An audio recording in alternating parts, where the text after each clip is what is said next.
সেদিনকে ভোরবেলা উঠে আমরা ঘুরতে গেছিলাম। আমি ভোরবেলা জীবনে উঠি না, কিন্তু এদের পাল্লায় পড়ে সেদিনকে আমি ভোরবেলা উঠেছি। তাই যাই হোক, বর্তির বিল যাওয়ার কথা ছিল, রাস্তা কেউই চেনে না, গুগল ম্যাপ ধরে যাওয়ার পরেও ভুলভাল রাস্তায় ঢুকে যাওয়া আমরা। তারপরে মানুষকে ঠিকঠাক জিজ্ঞাসা করে পৌঁছাই। ফাইনালি গুগল ম্যাপের উপর জীবনে বিশ্বাস করবে না, একটাও ভালো রাস্তা দেখায় না, ঠিক আছে। তারপরে গিয়ে দেখি ওখানে ভর্তির বিল তো না, পাট ভর্তি বিল, পাট গাছ পুরো ভর্তি, একদম কিছু দেখার মতো নেই। আমরা জানতাম না সিজন বলেও কিছু হয়, আমরা জানি সবসময় আসা যায়।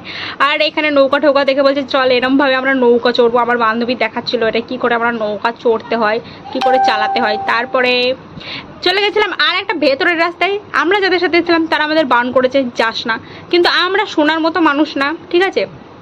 আমরা দুজন মিলে চলে গেছি ওই রাস্তায় ফুটানি মারতে, ভিডিও করতে। করে ঠোরে এসে একটা নৌকা পাই আমার বান্ধবী, ওখানেও চড়ার চেষ্টা করে, কিন্তু ভয়ের চোটেও বসতে না পারে। দাদা দেখাচ্ছিল কি এরমভাবে বসতে হয় আর এক পা ডাঙায় রাখতে হয়, তাহলে একটু সাহস পাবি। তো যাই হোক, এইসবও এখানে করার পর আমরা